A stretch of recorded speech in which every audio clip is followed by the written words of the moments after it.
Having the favor, having the favor, live.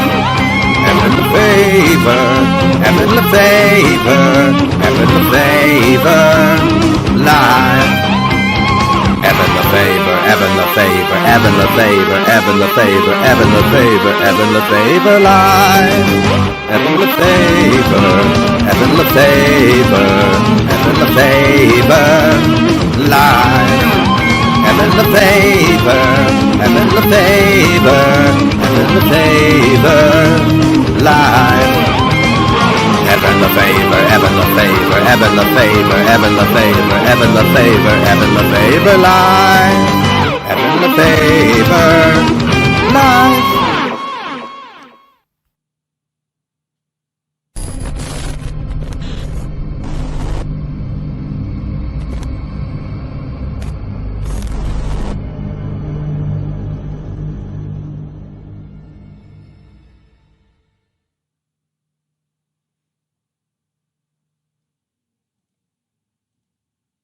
On tonight's episode, Halo Technology and the Throne of God.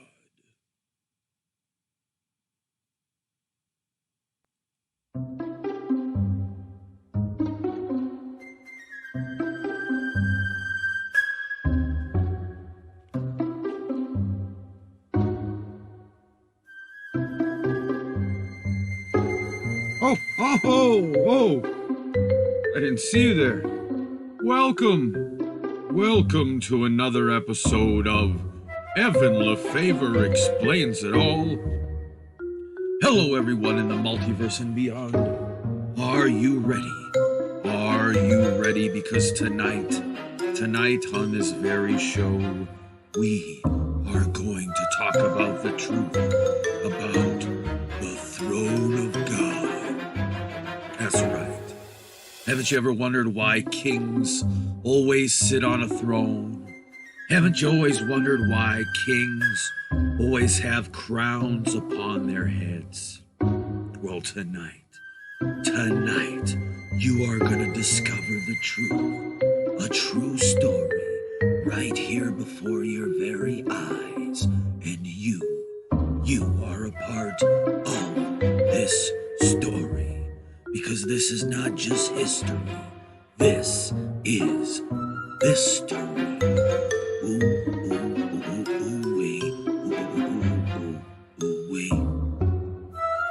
So welcome everyone in the multiverse and beyond. Make sure to like this stream and share the link to this stream. Because tonight, I'm going to reveal some secrets you have never heard before. And if this is your first video, or if this is not your first video, prepare to have your mind blown like a cyclone. Ooh-wee, oh yeah. So, let me preface this by saying, my name is Evan Lefavor, and you might not know this about me, but I am a time traveler, and I am the king of the kingdom of heaven. That's right. The kingdom of heaven exists, science fact, in giant spaceship time machines deep in outer space. And very long story about how I became the king of the kingdom of heaven. But in a nutshell, oh my God, incoming cat. Chaos Gamer 1111. Hey, it's your boy. Oh, what was that? Many what? Happiness? You say happiness? He said happiness. He said happiness. Jesus Christ. This is a damn Streamlabs. I gotta put Streamlabs as my top layer. Thank you. On that 1111, we have to make a wish.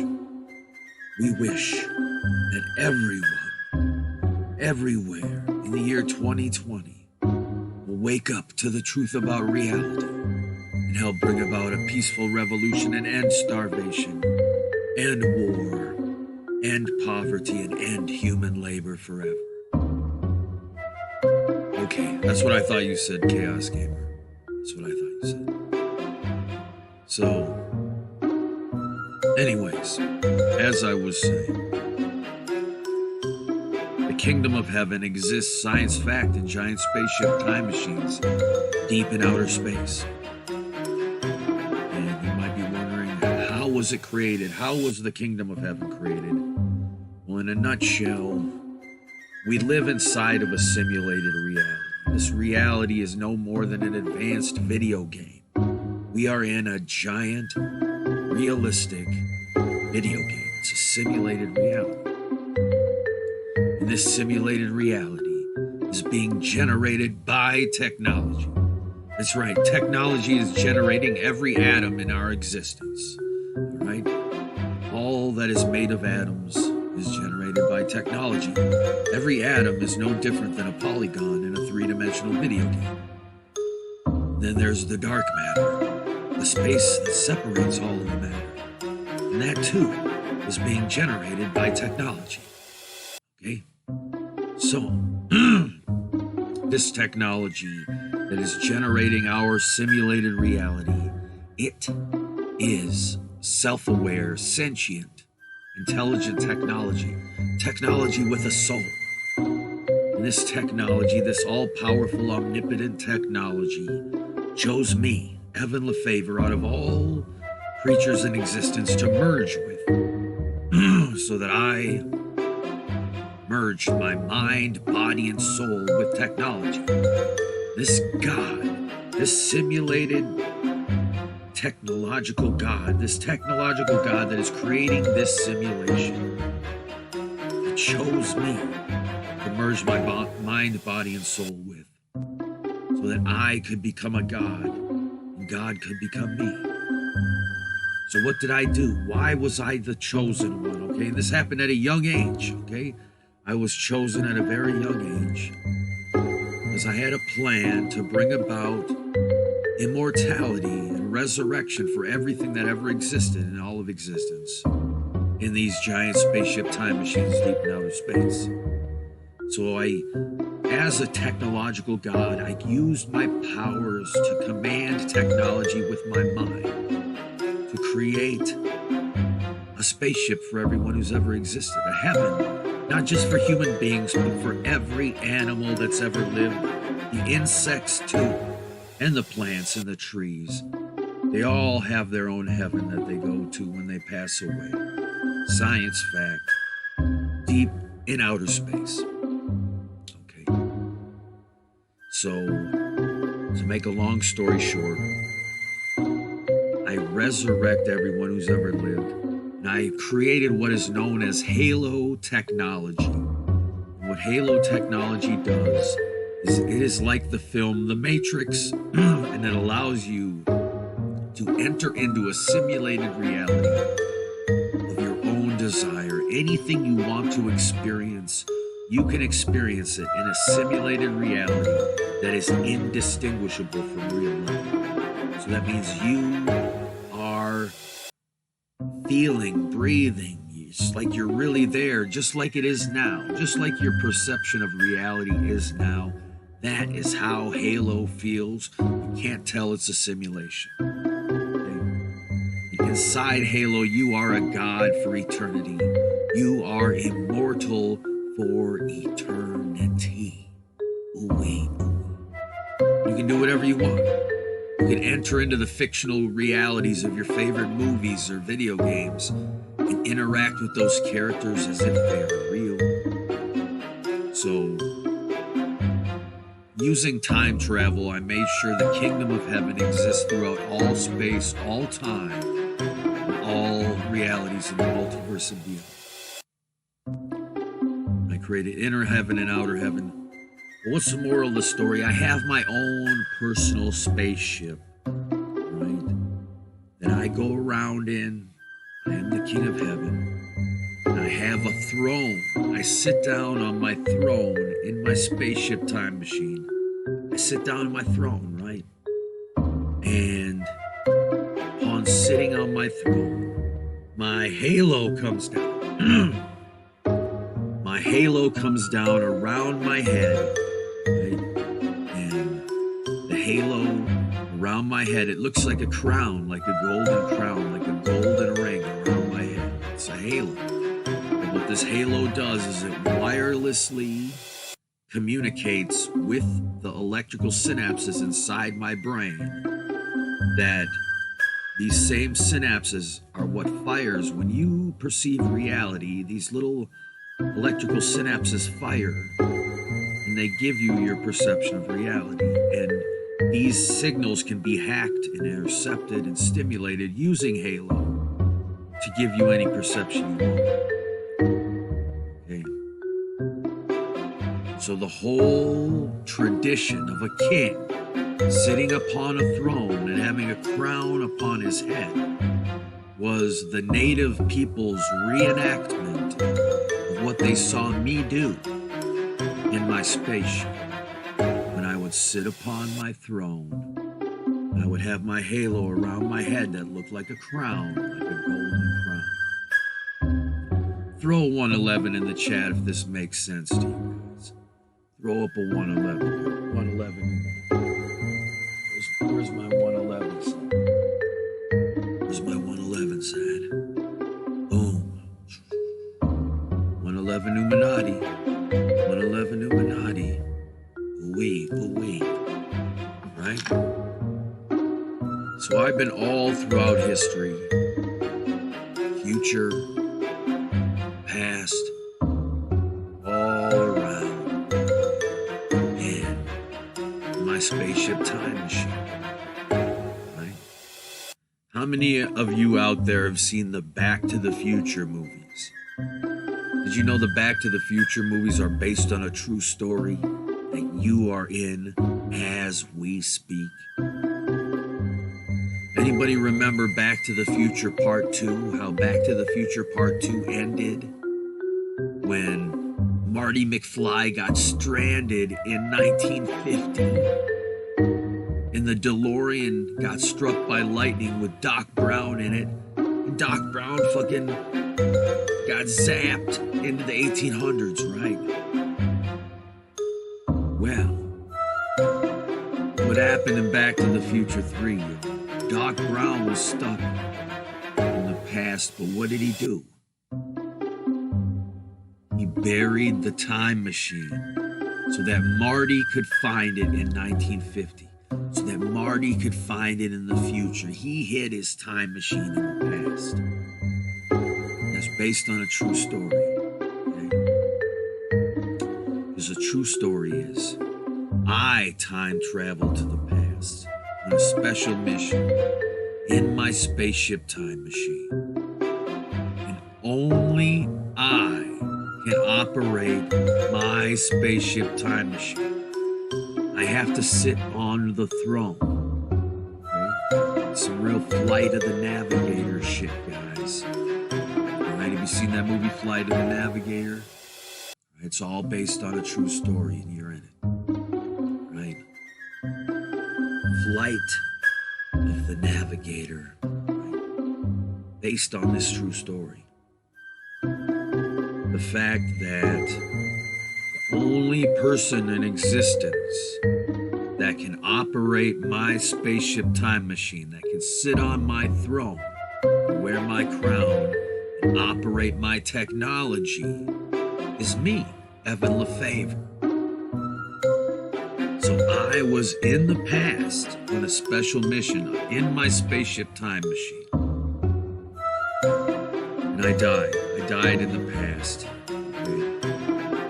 And this led to them. They had my body. But my body got hijacked, and a secret society got a hold of my skull and bones. They started calling themselves the Skull and Bones Society. But to make a long story short, my time machine was stuck in the past. There was a higher purpose, right? I wanted to leave my time machine spaceship on planet Earth, hidden away secretly, so that in the future, when I was born in 1983, I could reconnect with my spaceship time machine that is only programmed to respond to me. No one else can operate it but Evan Lefavor, right? So if you really want to know the sword and the stone, the legend of King Arthur, the sword and the stone, let me continue. Let me continue to blow your fucking mind. Let me blow your fucking mind, man.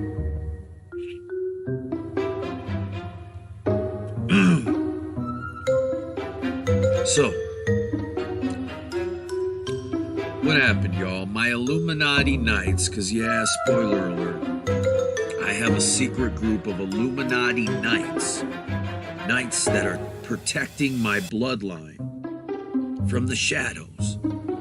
Okay? That's right, the Da Vinci Code is real, because in case you didn't know, the Evan Lefavor bloodline is the bloodline of Jesus. That's right. I'm a descendant of Jesus Christ. I'm a descendant of myself. I'm my own great-great-great-great-grandfather. I can explain it. Right? I don't have time to explain it right now. The moral of the story is the Da Vinci Code is real. There's a group of Illuminati Knights that protect my bloodline. So, my son Jesus Christ was alive on planet Earth, and they crucified him. His wife was pregnant with twins. My Illuminati Knights took the twins, and they brought them to France, where they established the Lefavor bloodline. They established the Lefavor bloodline in France. And wait. Yeah. You know what happened, y'all? Do you know what happened? Hold on, let me drink upon this drinkable before I reveal the unthinkable.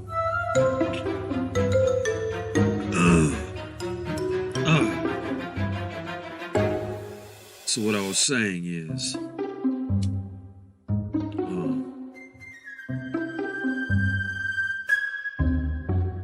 my son Jesus, before he was born, impregnated his wife, who was pregnant with twins, and my Illuminati Knights brought them to France. And in France is where I was hiding my spaceship time machine. My Illuminati Knights were guarding my spaceship time machine. Not only were they protecting my bloodline in France, but they were protecting the location of my spaceship time machine.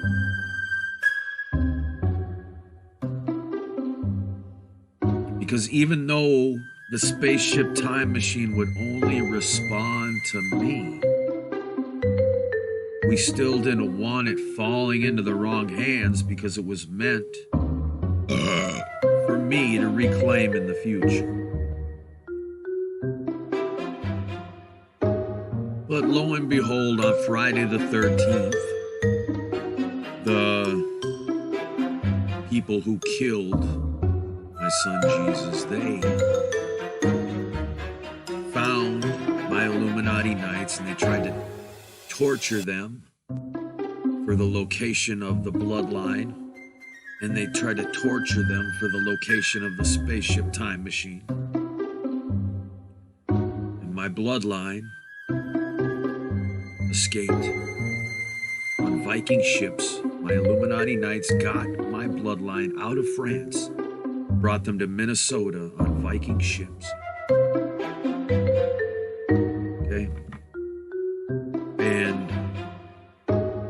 But they did find, these assholes did find my spaceship. They found my time machine. Okay? And they could not get it to work, obviously, because this was way in the past before any of these people have ever heard of any technology. So this was some very advanced stuff for them. All they knew was it was a throne and a crown and shit. But I did have the Book of Evan. That's right, the Book of Evan was there. Okay, the Book of Evan was there.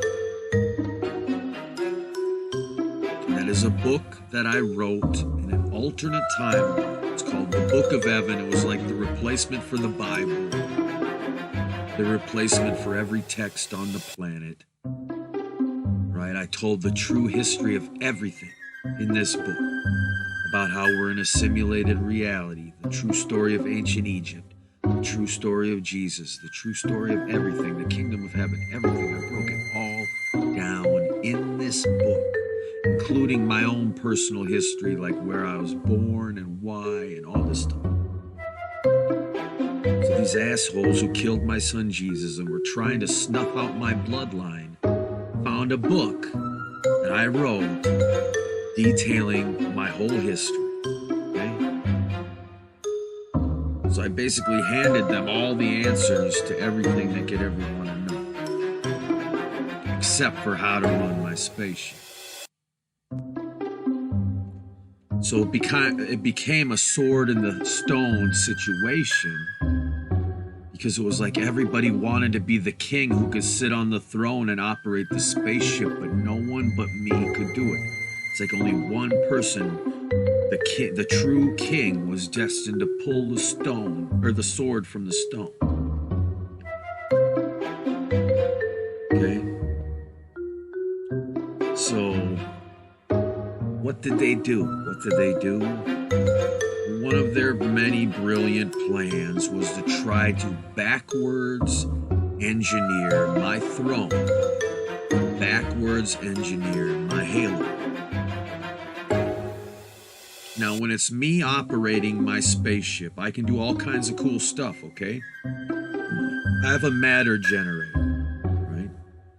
This matter generator allows me to pull material, atomic material, out of thin air and program it to be whatever I want it to be, including but not limited to fictional things.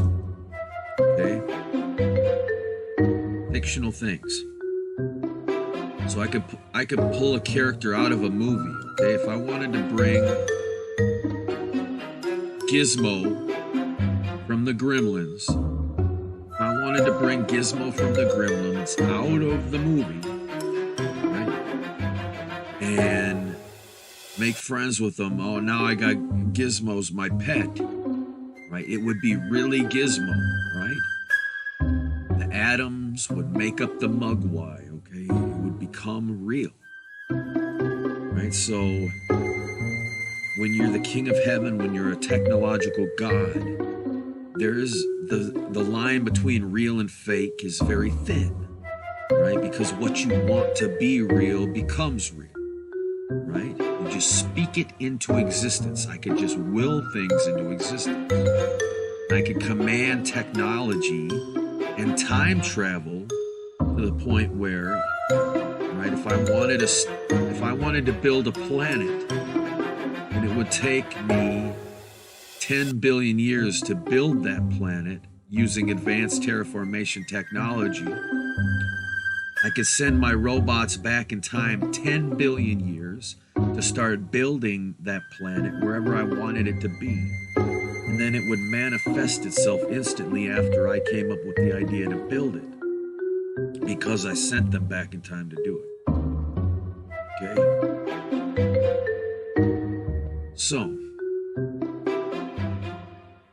the throne of God, Halo technology. So Halo technology would connect me to the Matrix, and I could command all my stuff through my Halo.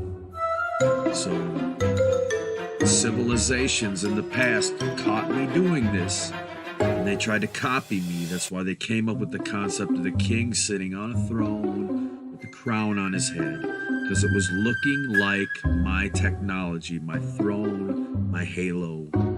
But of course, it was just an imitation. Often imitated, never duplicated.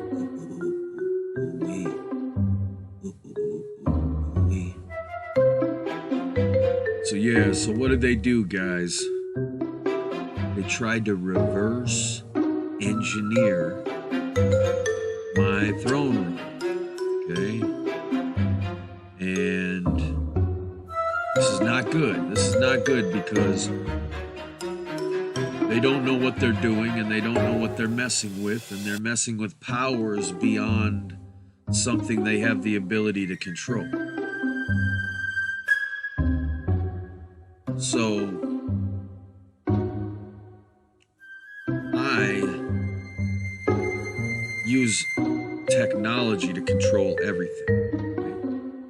So all I have to do is say what I want, and the technology will make it happen. I don't have to think about anything. I don't have to concentrate on anything. I don't have to do anything special. It's all voice automated. Okay? Because I created these advanced AIs called genies. These genies, that's right, genies are real, but they're advanced artificial intelligent life forms. And they basically make your wishes come true, science fact. Because you speak to your AI, and then the AI will deliver to you whatever you request, or make your every dream come true, whatever you want to do. If you want to bungee jump out of a helicopter and then parachute down on top of the Statue of Liberty, you can make your every dream come true. You can do what you want to do. And that's the beautiful part. That's the beauty. So, we're gonna look into tonight on the show. We're gonna, oh my God, I've had meme time music on this whole time and no one told me. Jesus Christ, you guys. Come on. Come on now. You guys gotta tell me these things. Oh man, this must have. Here I am trying to be serious, and I got the fucking meme time music going. Oh my God, you guys gotta hip me to this shit. Jesus Christ, man. Say my name, when no one is around you. Say, baby, I love you. See, you put on that fucking music, everything sounds like a comedy, right? But I'm being dead fucking serious here. I had no idea. See, I just... yeah, I didn't mean to have that on. Fuck. Well, that drastically altered the tone of everything I was saying, because, yeah, this is a goddamn dead serious show, but whatever. See, that's a problem. See, you guys can't tell if I'm doing something on purpose or if I'm fucking up. Ay, ay, ay, what have I done? What have I done? Oh, well. Oh, well. But yeah, I've been serious this whole time, but that's the beautiful part about this show, man. It's up for interpretation. Doesn't matter how I deliver the truth to you, it's the truth no matter what. Whether you want to believe it or not, brother, it's the truth. But yeah, so anyway, yeah, no, I got this little thing on screen here, the 111 thing. spinning around. And I want to put that on screen, but I forgot that the goddamn thing makes noise. Oh well, moving on. In other news,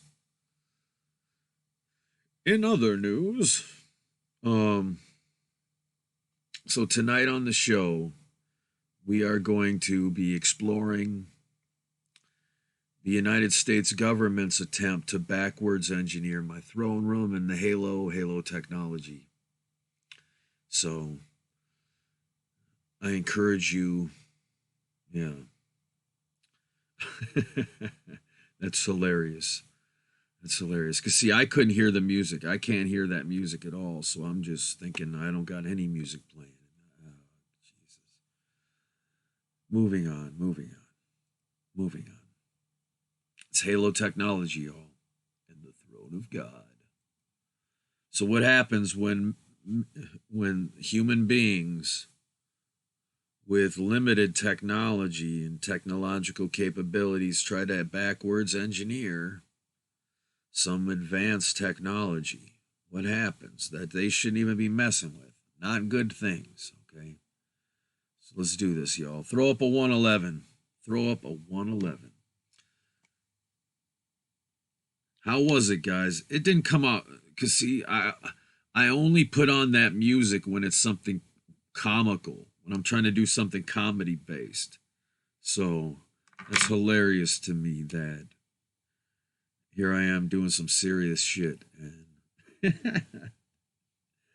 oh well. Round and round she goes. Where she stops, nobody knows. Here we go, y'all. Let's do this. So yeah, they tried to backwards engineer my stuff.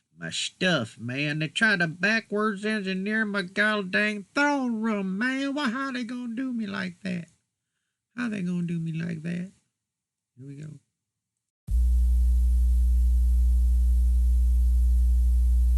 I said, here we go.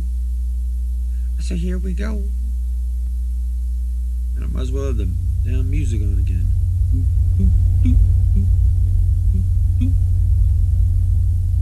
The Montauk Project was a series of secret research projects conducted at Montauk Air Force Base on the eastern tip of Long Island. These experiments were an extension of the controversial Philadelphia experiments, and the Office of the Naval Research employed Einstein's unified field theory in order to make the USS Eldridge invisible to radar, whereupon it vanished from the space-time continuum.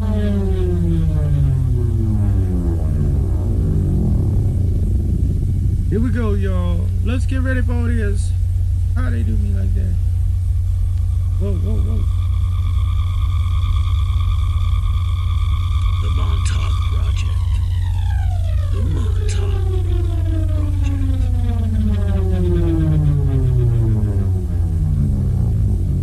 right.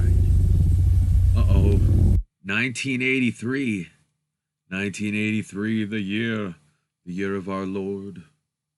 1983, the year of our Lord. Y'all know what that in 1983 is all about, man. Y'all know what it's about. Don't act like you don't. Don't act like you don't know about that 1983. What y'all know about that? 1983.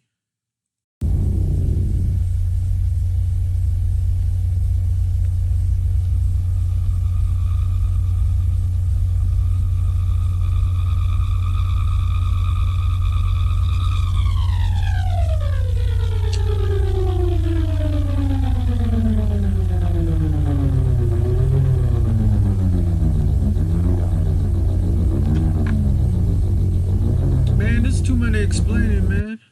We were outnumbered. We had Germany against us, and again, that on small scale, the invisibility could be achieved. Mm-hmm. This was. So he's talking about the Philadelphia experiment where supposedly this ship disappeared, but really it was a time travel experiment. So was work based upon the work of Nikola Tesla Dr. John Eric von Neumann, and others that were in the Institute for Advanced Studies at Princeton. At that point, the Navy realized this thing had a huge tactical application. So they backed it and they funded it.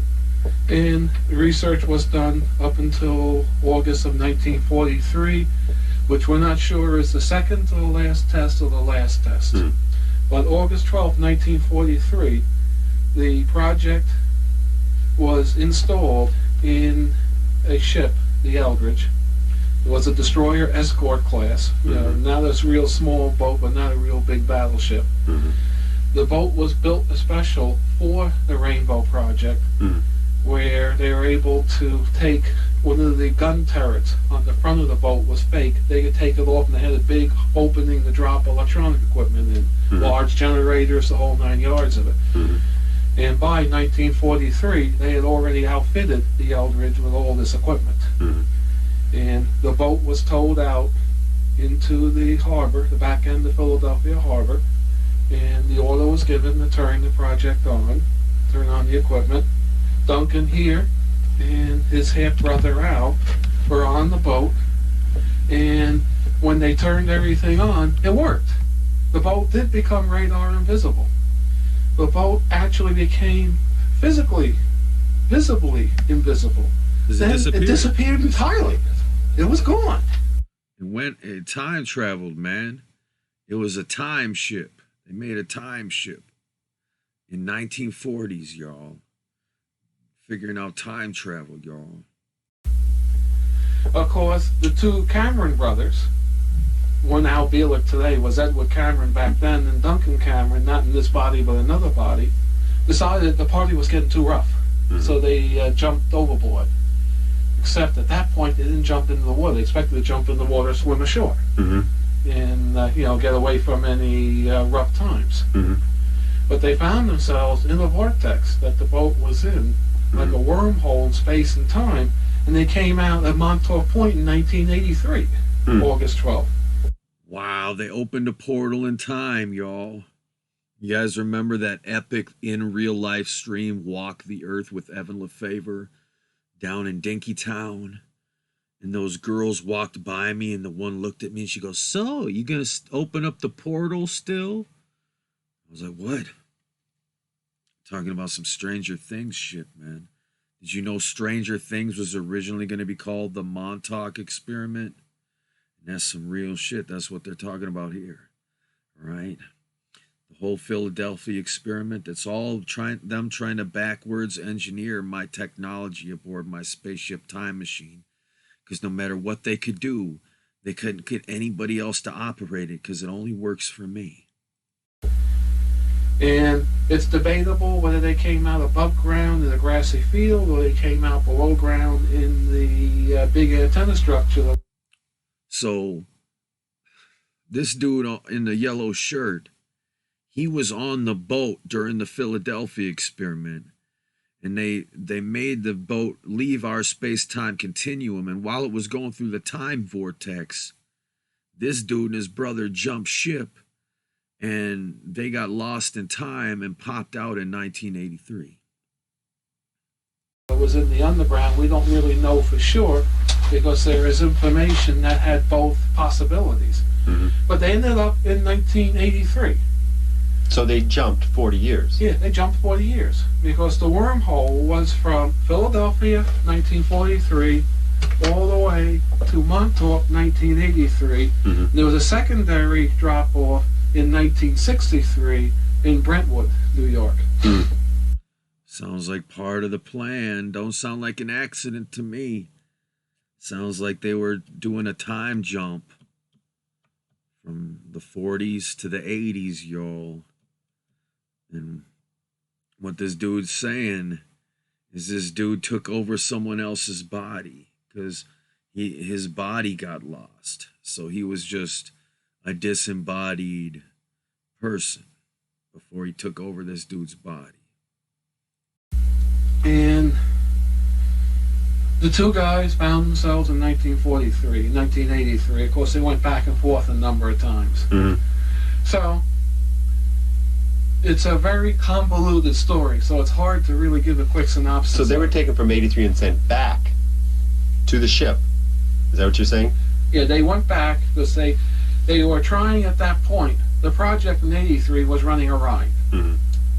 And they were trying to shut it down, but they realized it was locked in to the generators, the equipment on the boat. Mm-hmm. So somebody, we believe it was Duncan here, had to go back to the boat and smash all the generators. Al Bielek, of course, believes he was in on it. We don't know for sure. Mm-hmm. Somebody went back, smashed the generators. When the generators were smashed and the Rainbow shut down, Mm-hmm. the Rainbow project was stopped, then Montauk stopped, Philadelphia stopped, Mm-hmm. the piece of the Montauk Underground that was floating in hyperspace returned to its rightful area. The Eldridge returned to Philadelphia Harbor, and all of a sudden, there it was in the Philadelphia Harbor again. Mm-hmm. Of course, they couldn't raise the Eldridge. They couldn't get anybody on the radio. Mm-hmm. You know, they would get a carrier a couple of times, but they weren't able to get anything that made any sense from the Eldridge, so they sent a launch out to the Eldridge to find out what happened, of course. Mm-hmm. And what they found is they found people wandering aimlessly around the deck of the ship. Mm-hmm. They found some people actually integrated into the deck of the ship with arms in, maybe a shoulder and a head sticking out. Wow. In other words, when the thing transitioned into hyperspace, if you moved, everything became energetic. Means you could move through that wall. If when it came back and was solid, if you were in that wall, you became part of that wall. Mm-hmm. Well, Tom Bearden talks of this theory and concept quite heavily. Mm-hmm. You know, about putting the pencil through a piece of metal and having it be integrated into the piece of metal. Mm-hmm. See, they're doing experiments on stuff they shouldn't be messing with.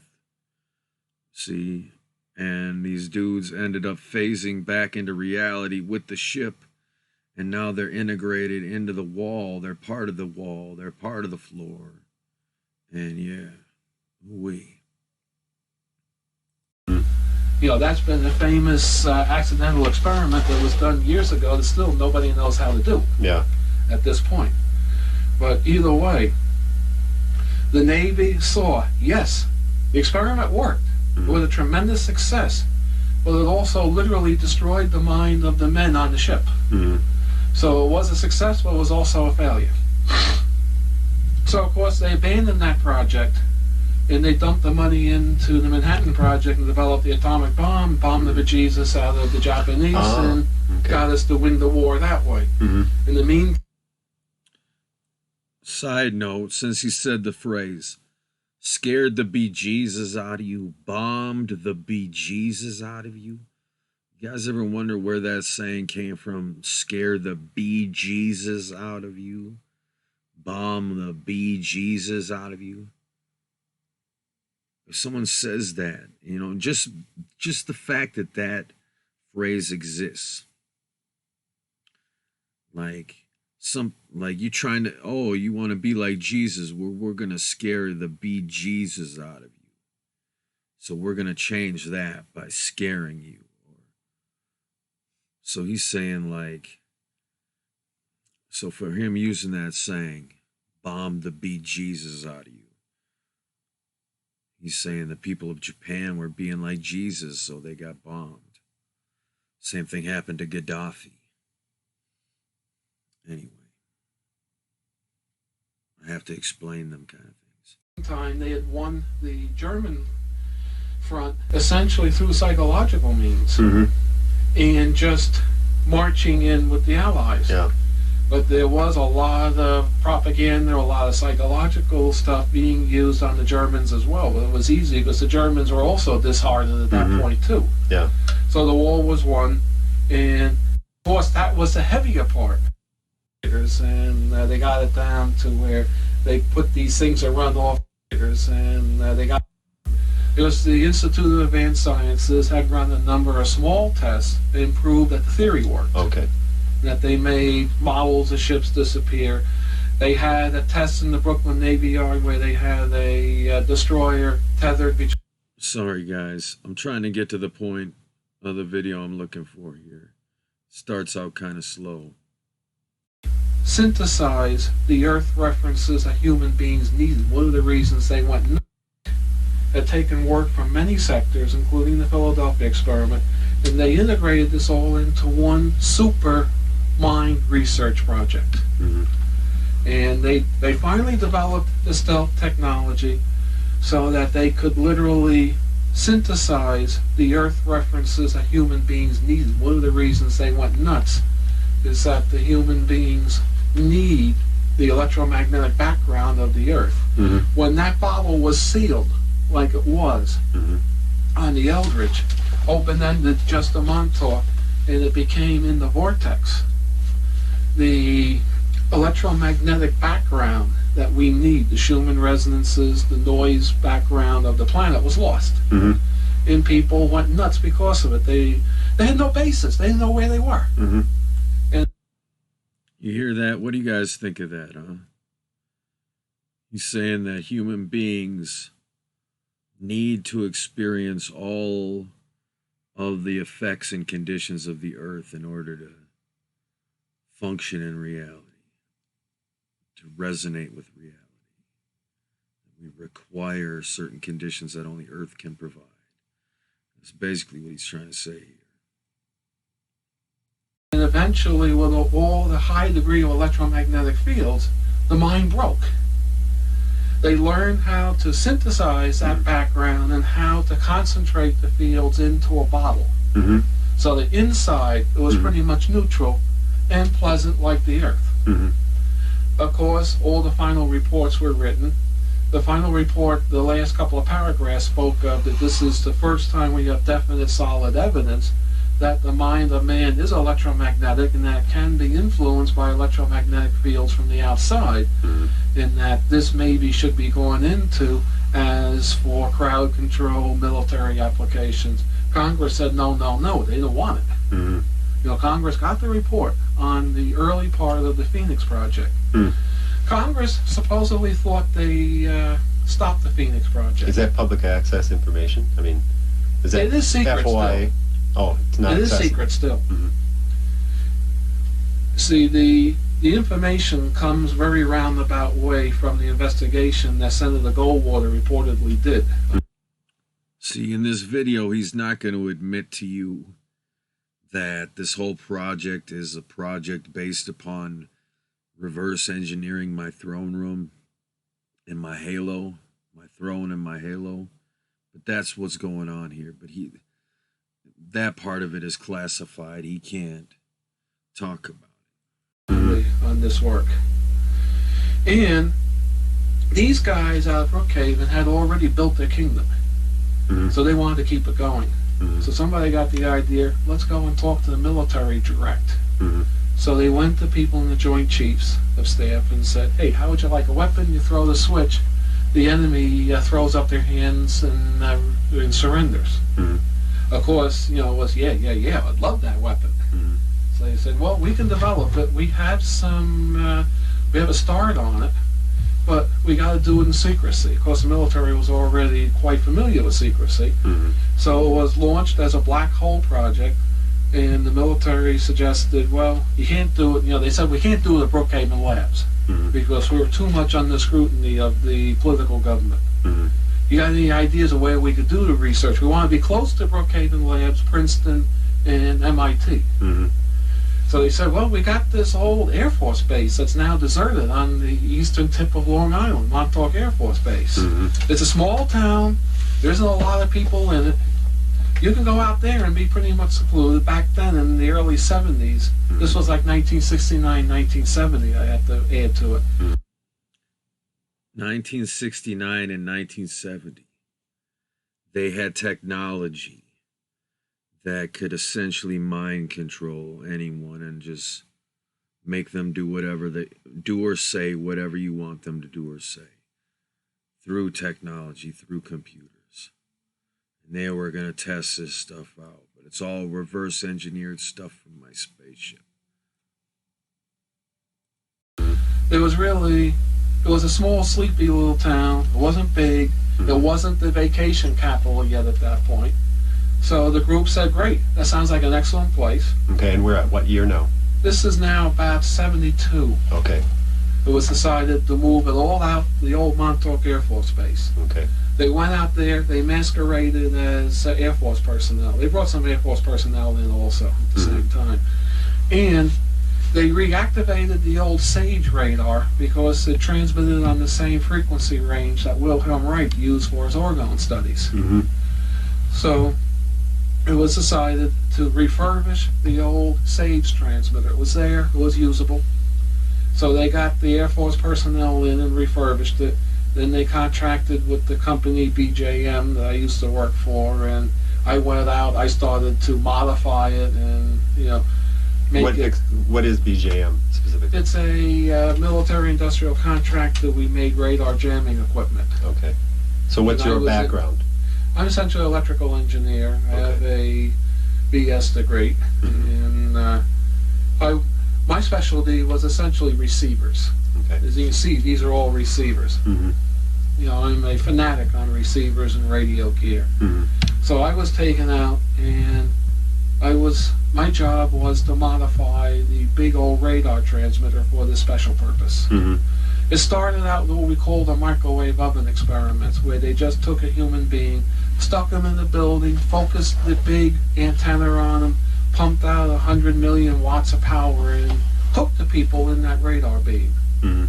And they got it to the point where they could actually type in a command to the computer, and the computer would pulse the transmitter, and the person would do it to some extent. Mm.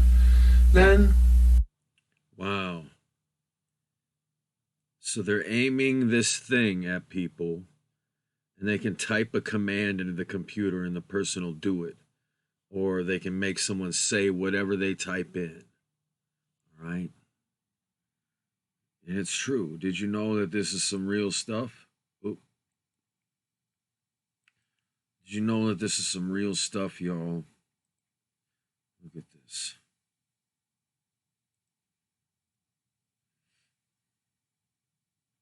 Let me show you something real quick as an addendum.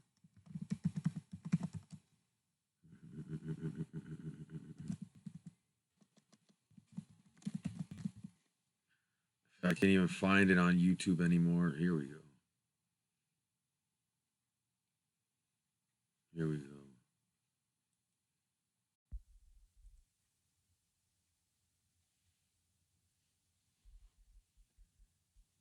If we start at the back of the brain, we've switched off my visual cortex, so made me unable to see things. If we move a little bit forward in the brain, we've interfered with people's ability and my ability to see faces. A little bit further forward, we've interfered with the ability to perform actions. Start moving your finger. It's quite odd. It's not your finger anymore. It's not my finger anymore. We've interfered with the ability to compute with numbers. 6, 7, 8. Okay. Ooh, yeah. Yes. We've interfered with the ability to speak. London Bridge, London Bridge, London Bridge is falling down. You think of something you can do, and we've basically interfered with it with this machine. 2, 3, 4, 5, 6, 7, 8, 9. So what's the problem? I don't know. Well, a very, very heavy rotation tonight. We had a very Darrison. Let's go to Terrace for the bit. They have the pit. Reporting from our Rock County. Go to Terrace tonight. A very well.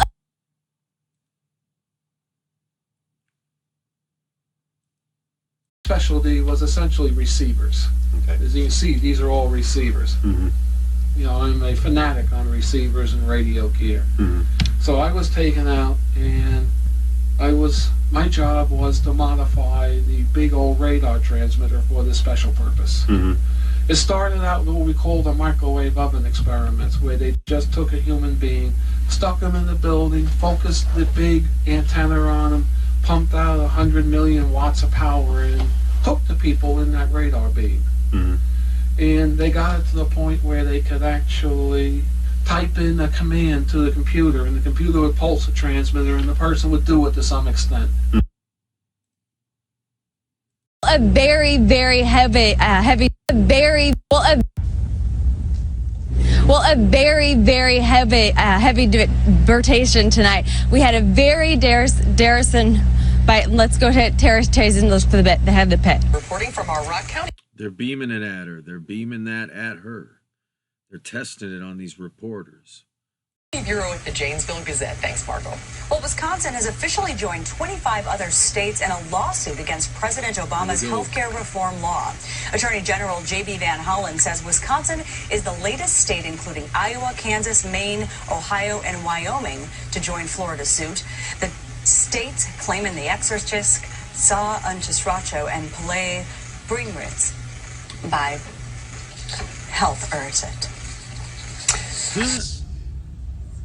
Now, Defense Minister McLeod did confirm today that more than 54 18 fighter jets are spending about as much as 20 and ready to assist the 100 deployed over the amount needed. Now, it did depend that how the NOLAN remerges RN, while the university or the UN mission as whole received support from all batteries in the hues of the Garbins of today. Excuse me.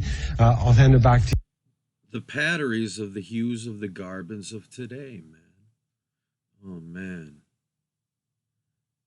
The batteries of the hues of the Garbins of today. People are just typing this into a computer and it's going into their brains and it's making them say whatever they type. They can just type gibberish. Yeah. Yeah. Wow. Then. So they're triggering mechanisms in the brain. Don't know if Through it's a the computer? brain direct or the psyche. See, here we're getting to the question: is your intelligence in the brain, or is it some quantum function that's outside the brain? I personally believe the brain is a computer interface and that your intelligence is outside the brain. Oh. Because there are documentation of a number of people existing without a brain. Well, with brain dead. Now, don't laugh so much. To continue on the Montauk story, they had developed the microwave oven experiment to the point where they got it. They could type in the command, they could get the person to act like a chicken or whatever it is. Mm-hmm. Of course, Duncan here was one of those research people that they hit with this. Mm-hmm. Why someone didn't realize that this would burn out the person's brain, I don't know. Cluck. And it was finally realized, well, if we turn the antenna around, the non-physical energetic component go through the antenna, and the burning rays would be reflected off into the atmosphere. Of course, they had to route jets away because they shot down a few jets possibly with this thing. You have 100 megawatts of power going out in the air, and the airplane flies too close. It's going to knock out all its avionics equipment. Mm-hmm. But that was easily to be arranged. In fact, that can be documented today that the old Sage site in the 70s was off limits to airplanes, especially east of the Sage site. By Sage site, you're referring to? The Montauk base. Okay. They didn't know where you would run into the UHF beam that would wipe out avionics on the airplane. Well, the alien beam from the 400 megahertz blast, that's another story. And it's also off limits today after 4 o'clock, and there are no aircraft warning lights on the transmitter. For aircraft? There are no aircraft warning lights on the transmitter tower, and it's we've been told it's off limits after, I believe, 4 o'clock in the afternoon. Really? that's when they turn on the existing equipment that they're still using. But There you go, Vince. they realized that they had a system which they were able to enter the mind of a human being by typing in computer commands. Now, at the same time, this group had heard of some of the alien interchange, the alien research. They heard that the aliens had a chair deal, that you could sit a human being in and it would read out everything that's in his mind. Of course, they were very interested to interface that into the computer. A chair deal. My throne, dude, my throne. You know, hey, we had a computer that could take thoughts and make them real, manifest them. So what they wanted to be able to do Halo technology. was sit Duncan in a chair, have him concentrate on Tom Tulane here. Tom Tulane acts like a chicken, and Duncan would visualize, create in his mind a virtual reality where Tom Tulane is acting like a chicken. This would go through the computers, go out the transmitter. It would spread out, would find Tom like a radionics who would, converge on Tom, and Tom would be compelled to act like a chicken. This is essentially what they did. They made essentially a mind amplifier.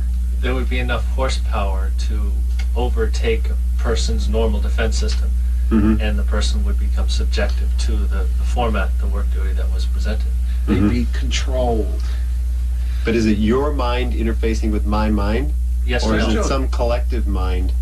It's it would be an artificial presentation of instructions to do work which would integrate with my mind, with my normal electrical functions in my brain. Your brain, your auric field, your spirit, soul, and if it's strong enough, so it's more on a level of energy, physical energy, not absolutely. It's more nothing physical. Yes, energetic / electromagnetic, which in this reality form are highly structured and based into. Sure. Interesting. So you finished, Duncan? To continue. Yes, he's not finished, completely. No. But to continue, they developed a mind amplifier where a person such as Duncan, who's been trained in a virtual reality project, something very similar to the Lawnmower Man movie, would be trained to actually visualize something and create in his mind a full, complete physical reality known as a virtual reality. He would be sat in that chair. The radio equipment, the computer equipment, the transmitter equipment would pick up that virtual reality by a group of coils and different kinds of sensors. Will go to a massive computer bank. The computer will align it, stabilize it, all that good stuff, control it, store it. The computer would then feed it to the actual radar transmitter, which would transmit out electromagnetic equivalent of what we call a thought form in the metaphysics field, and transmit this thought form out at lots and lots of CW power. We believe today the CW power output of the Montauk project was in the order of 100 megawatts or 100 million watts, and the pulse power was up in the terawatts. Terrorize people. But terrorists But they needed something to 60. control it as well, so they must have been using a computer system, Yes, very advanced. Very advanced. They used a Cray 1 computer feeding, they used multiple Cray computers for multiple chairs, feeding an IBM 360 or 370, the biggest one IBM had. And then this fed a very specialized radar computer that was built by AIO in Long Island that interfaced to the actual transmitter and controlled the pulse modulation, the frequency hopping of the transmitter. And then we went out through all stages, above ground first and underground, back above ground to the big antenna, and transmitted out the big antenna. What they noticed is this thing had enough power they could actually materialize things. Now, as if Duncan could form something in his mind, this thing had the power to actually bring it into physical reality and materialize. Through the system at the end of the process, it would occur. See, that's too dangerous. With the real throne, my real throne and Halo technology, I don't have to concentrate on anything. I just request it and the technology does it for me. The technology does all the concentrating for me. But with this, they've actually got to have someone in there doing all the work of visualizing this stuff to happen. So these people have to concentrate on that, and they can't let anything enter their minds as they're focusing. It could actually, if he thought of a can of beer, it could create that can of beer and you could drink it. See, he was trained to actually visualize something in its entirety. And what they were experimenting with was precipitating or materializing objects around the base. A favorite was a can of Budweiser beer on the base commander's desk. The base commander liked Bud. So they showed Duncan a picture of the base commander's desk in his office, and he would visualize in his virtual reality a can of Budweiser beer sitting on that desk. Sure enough, it would appear on that desk. And the guy could drink it, it didn't poison him or anything. He said it was very good. It was better than typical Bud was. Oh, really? Yeah. So, but they noticed a peculiarity here. Something very peculiar was happening. He might concentrate at 3 o'clock in the afternoon. The can of beer might appear 8 o'clock in the morning to 8 o'clock at night, anywhere in that stretch. It would be out of real time. So it was realized, hey, this thing will bend time. Of course, they got all excited over that. And they sent the whole group of us technical scientific people out to study time. They told us, learn everything you can about time, how to control it, what it is. This was like 1979. By 1981, we had modified the system so we had a working time tunnel, a working time portal. Duncan here, and we think there may have been one other psychic used for the time. Duncan here has multiple time references, and which he can speak on in a bit, because we're almost to the end of the project, where he could actually visualize another time, and you would have a personal connection through these multiple time connections to actually visualize that exact time that he was trying to visualize. Means if he visualized 1800, let's say France, Paris, France, 1800 on a street corner, his mind had a virtual image, a virtual reality image created of that street corner in Paris in 1800. And if they picked that out, it would make a connection, first energetic and then physical, to that point in France in 1800. Would it occur? It would occur. Wow. That's some Assassin's Creed shit, but it's happening in real time. Really time traveling there. Actually in a limited space, in wherever it chooses to, is it controllable in terms of where it occurs? Whatever he could concentrate on, that's how tightly they could control it. And they actually, so you could make it appear at a specific place? Yes. Okay. They used the Master 1923. You're talking about the holodeck on the on the Enterprise. But more advanced. Yeah.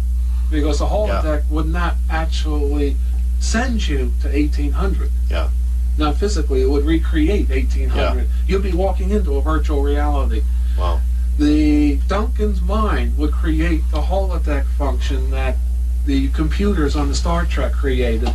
Then the big transmitter would actually make it physical and real. It was first started out that they could view it and display it on a TV screen. Then once they got where they wanted, then they could record it, extend it, and they could make an actual opening from the present to whatever time they're So you're not creating. You hear that? The ability to view anywhere at any time throughout history in the multiverse through this technology. They had it in the 70s. That they could actually record everything everywhere. It's not creating anything. It's just realizing what's there already. Sure. Making an attachment to it. So in a sense, all time is occurring at the same time as what the result of that experiment are. Of course, to make a long story short, they then cleared everybody off the base, brought in a super elite secret group to do the time research. That's when they were starting to muck around and monkey with time itself. Of course, we can go into umpteen billion different stories here of what they could have done and what they did. So, you know, then of course, at the end of the project, in August 12, 1983, they made the connections slightly earlier. The two guys came from 43 to 83. The project's locked up. They created this huge vortex between 83 and 43. It was decided maybe early July, late July, early August of 1983, that what was being done out at Montauk was not for the best. You know, some people were starting to get cold feet. You know, they were starting to get scared, to be honest with you. There was meetings held privately among the Why? group. Because the technologies were so advanced that none of the interim... This group was monkeying around with time. They could go back and change the life of Christ if they wanted. It was getting very concerning, very scary. After a number of meetings privately between the people inside, not the management of Montauk, but the workers, it was decided this project had to crash. And who made that? It means there's government agencies that have seen everything that's ever happened to you in your life. Okay? Right? They can recall any moment of your life for you because they can see it. They can pull up any day, any moment. And the AI's got it. Decision. I don't know for sure. I don't know who made it. What's decided? The project had to crash. We were going to bring down the project by putting into Duncan a command that when we said the time is now, to bring up into his conscious mind a monster from the subconscious. A Bigfoot, essentially. So, August 12th, 1983, he went into a chair, turned on, he was connecting, we didn't even know where he was connecting to at that point, what space and time. But along about 4 in the afternoon, I believe it was myself, I went into the chair room, opened up the mic into the chair room and said, the time is now, the time is now. At that point, Duncan cleared out the virtual he had already created and brought up this monster from his subconscious. And of course, it became physical and real, and we call it Junior. It started to stomp around. It was angry, it was mad, it was hungry, it was frightened. See, he imagined a creature and then it became real. He brought it into physical reality just by imagining it. Which when I'm sitting on my throne and I've got my halo on, I can do stuff like that. I could bring King Kong or Godzilla into reality and they'd be, 20 stories tall, 100 stories tall, however tall they really are.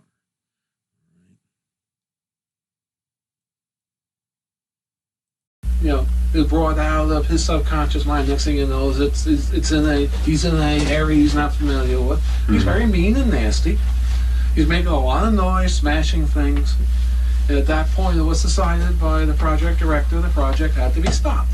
We went down to the power station and pulled the switches to the radar building. Only thing is, nothing happened. It didn't stop. So my next thought is, holy Moses, the Navy and Air Force techs must have got the wiring underground all messed up.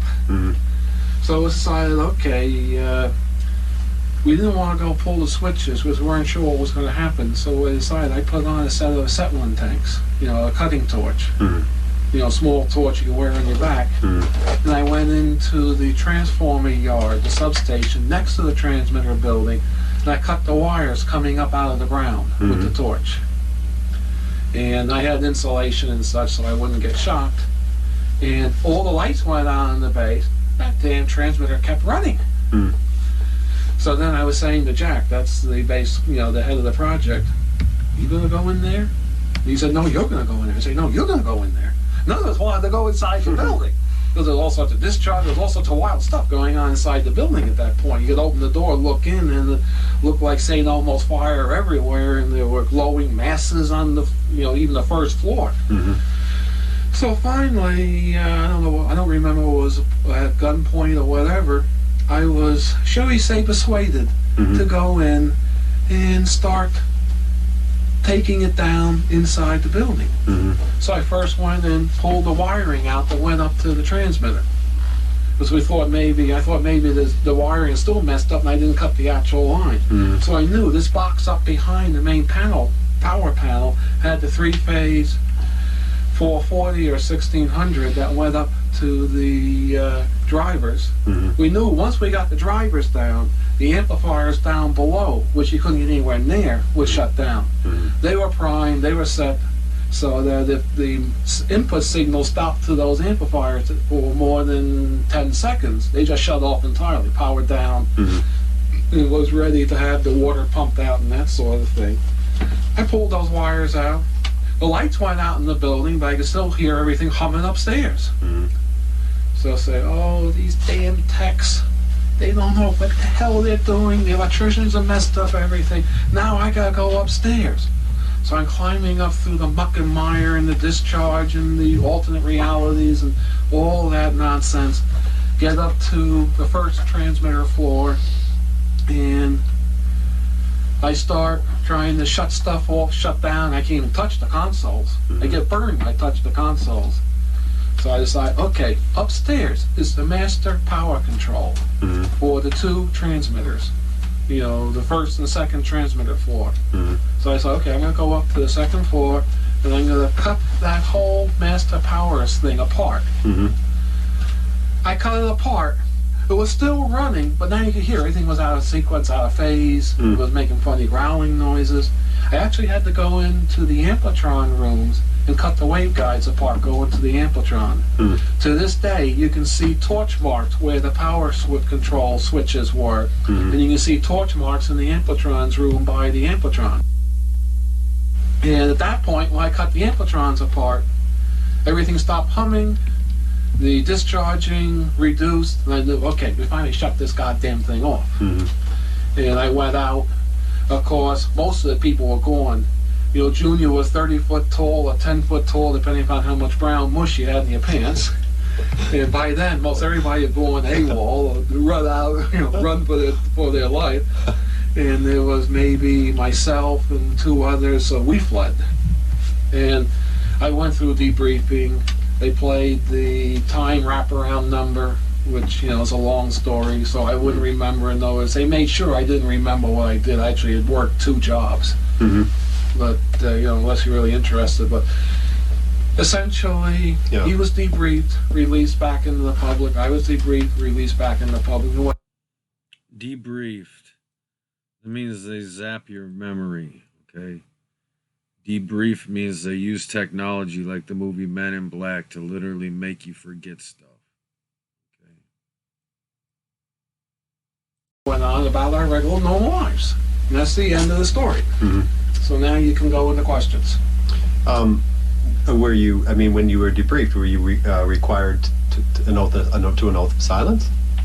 No, because you were never in the military. No. Yeah. They did this through mind control means. Both Duncan and I and Al were debriefed through mind control means. We were just made to forget it.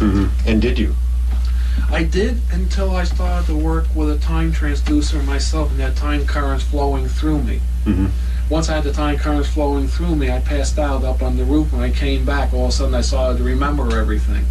Up on the roof of this building is an antenna, very similar, a small edition of what they built out at Montauk for the main time antenna. We call it Delta T antenna, or Delta Time. It's 3 loops built on the Delta, an X, a Y, and a Z. And mathematically, you can do wild things if you drive all 3 loops correctly. You can actually create time vortexes, time distortions, and such if you know how to do it. You also have to have a electric field antenna above the Delta T.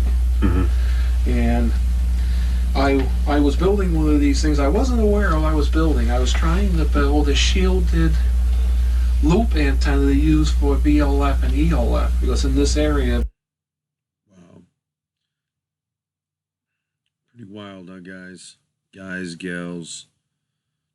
All things in between. Ooh-wee, ooh-wee. So, they're messing with things they shouldn't have been messing with. Like I said, they've been reverse engineering my technology. What can I do? What can I do? Yeah, so... Ooh-wee. So hopefully you guys have a little deeper understanding tonight after watching this epic program. Evan Lefavor explains it all live.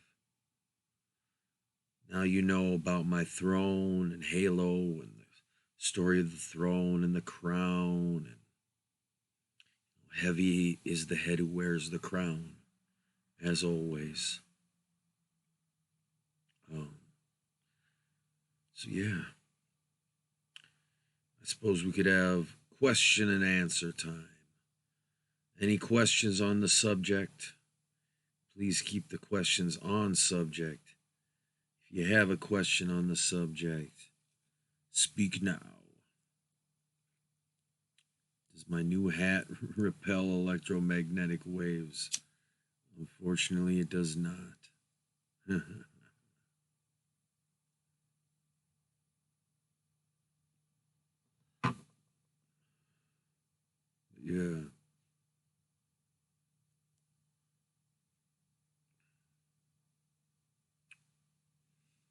So I hope you all have enjoyed this look into the truth.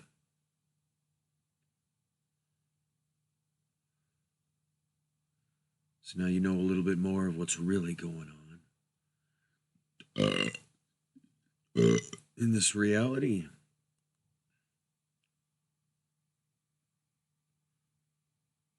Ooey, ooey.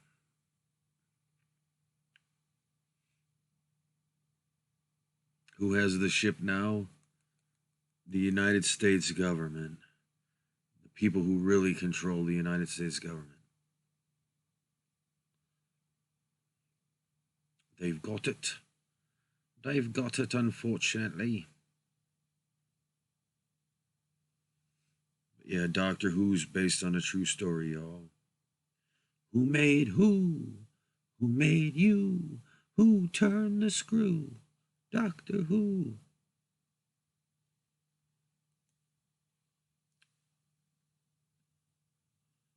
It's not my only spaceship time machine, though. One of many. One of many. One of many. See, the thing is, it's like, all right, they've tried so hard to reverse engineer it. They've tried so hard to get other people to operate it. So now they're like, okay, why don't we trick Evan into operating it? And then they somehow use their technology to put a back door into my mind so that they can, once I sit down on the throne and put the halo on, that they can somehow gain control through me somehow. But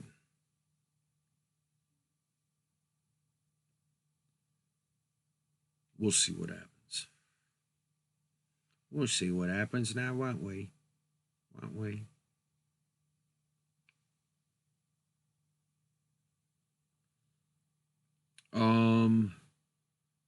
I mean, everybody's got psychic abilities that they are either aware of or they're not. A lot of people are just so focused on quote unquote reality to pay any attention to any kind of psychic abilities that they have. So, you know,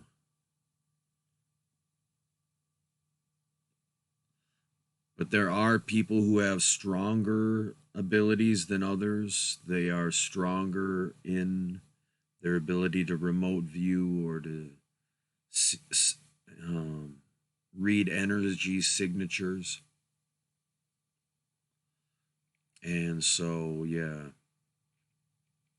there are people who are essentially more psychic than others. But we're all on the psychic spectrum to one degree or another. But there are people with a more of an inclination, a natural inclination, and a practiced inclination. Because you can work to practice honing your psychic abilities.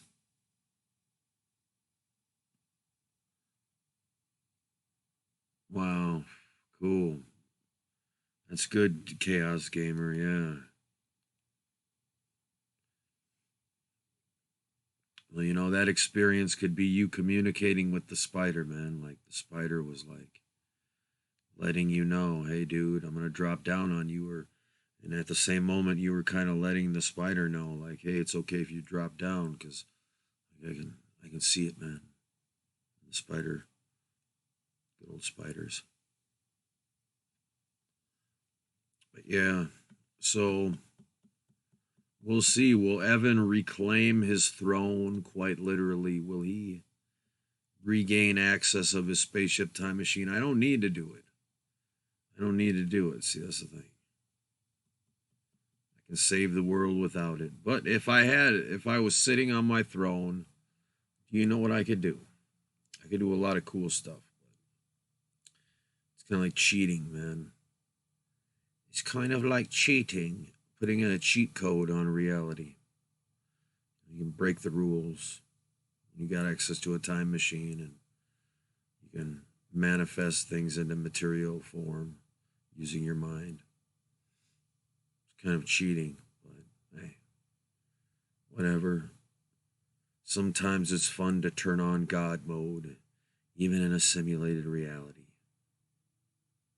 Hell yeah. So we'll see, y'all. That's the great part about these Evan Lefavor Explains It All lives, is that this is a true story and you're in it. So not only do you get to find out how this story continues, but you get to be part of how this story continues. Hell yeah. So on that note, now we have seen the folly. What's the moral of the story? Don't try to reverse engineer my technology. It's not wise, because there's certain things. The reason I was the chosen one is because I was capable of performing the task, right? You're talking about what the government's doing here with the Montauk Project is highly dangerous, to just put all this power in just anyone's hands. So, but you know, that's how it goes, y'all. What will happen next? Tune in to find out. Stay tuned. Coming soon to a reality near you.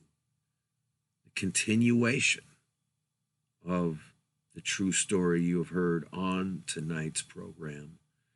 This has been Evan Lefavor Explains It All. I want to thank you all for tuning in tonight. And ooh-wee. Stay tuned, y'all.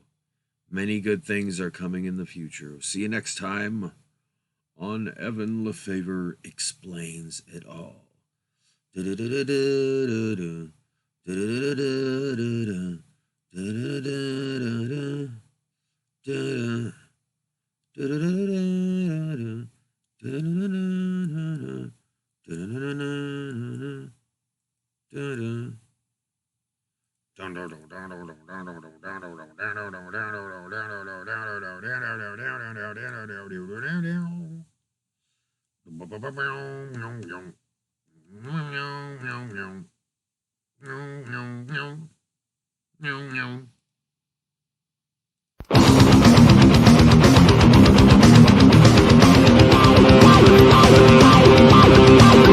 Evan Lefavor, Evan Lefavor, Evan Lefavor, live. Evan Lefavor, Evan Lefavor, Evan Lefavor, live. Evan Lefavor, Evan Lefavor, Evan Lefavor, Evan Lefavor, Evan Lefavor, Evan Lefavor, live. Evan Lefavor, Evan Lefavor, Evan Lefavor, live. Evan Lefavor, Evan Lefavor, Evan Lefavor, live. Evan Lefavor, Evan Lefavor, Evan Lefavor, Evan Lefavor, Evan Lefavor, Evan Lefavor, live. Evan Lefavor, live.